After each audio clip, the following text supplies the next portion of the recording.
Halo semuanya, balik dengan Faiz lagi di sini. Hari ini kita mau membahas Fortuner lagi.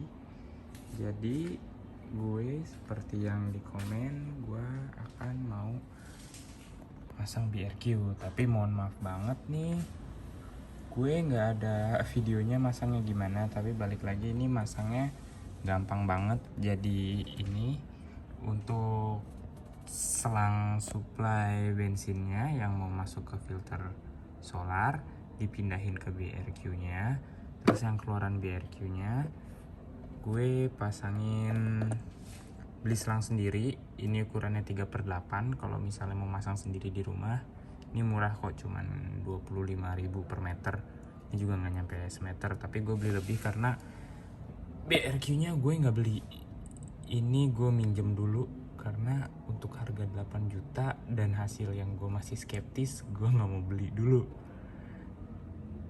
Jadi gue mau coba dulu gimana hasilnya. Kalau oke gue beli, tapi kalau enggak ya buat apa balik lagi.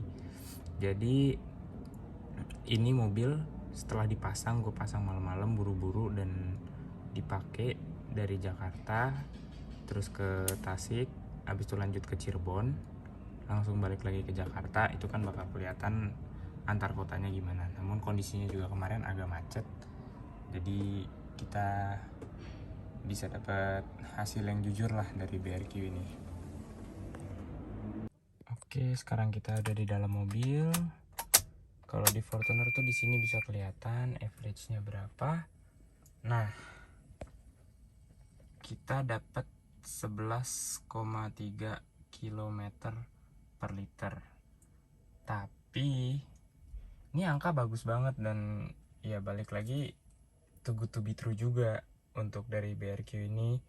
Jadi kalau menurut gue sendiri secara pribadi ini mungkin bukan dari BRQ nya saja, tapi balik lagi kemarin itu gue kan pasang throttle controller waktu ke Elika. Nah ini itu ngaruh banget. Di sini tuh dia responsif satu, ini buat pakai harian di Jakarta. Jadi ini modenya macem-macem. Ada PP power itu buat yang kencang banget, tapi kalau buat mobil diesel kayaknya nggak begitu efisien atau efektif lah. Nah ini strip ini adalah mode standarnya dia.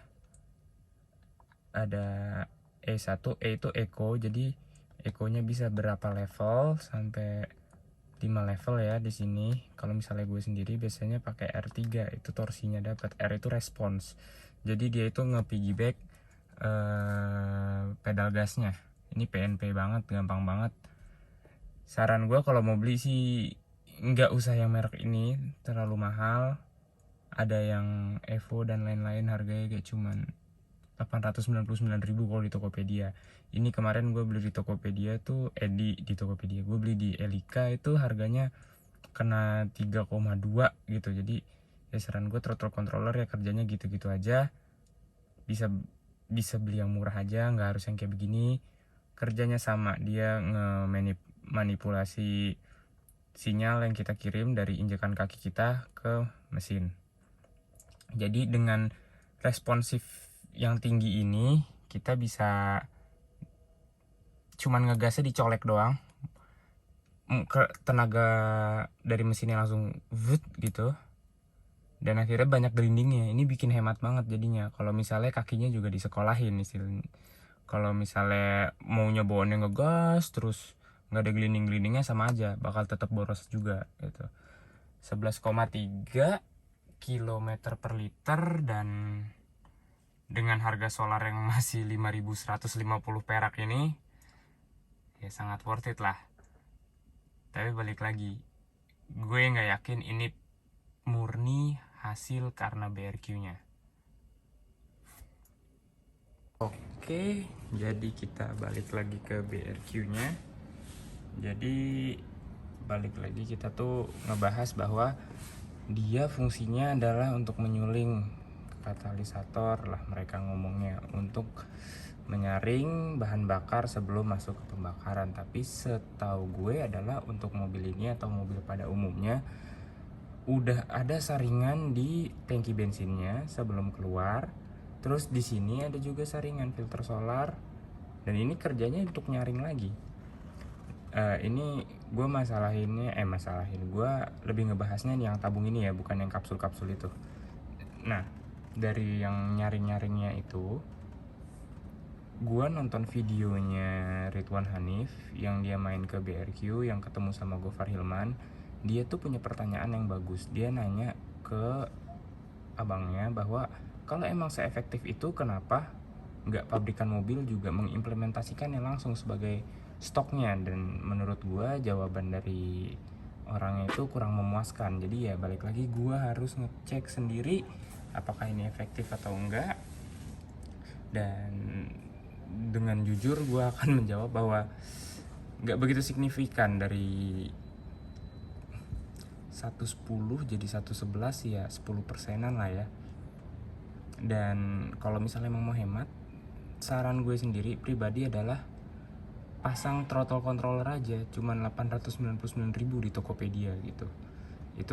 Itu nggak bikin mobil lebih ngebut, tapi bakal bikin lebih responsif kalau kita masukin ke settingan responsif. Dan nggak begitu responsif kalau misalnya kita masukin ke settingan eco. Tapi balik lagi, settingan eco itu tujuannya untuk bikin kendaraan ini jadi hemat, kendaraan kalian yang mau dipasang juga.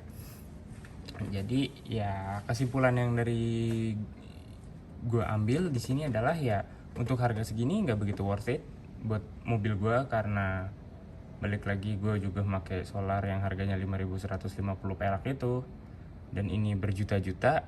Ya buat apa? Karena penghematannya tuh nggak begitu signifikan untuk mobil gue ya. Nggak tahu untuk di mobil lain kayak gimana.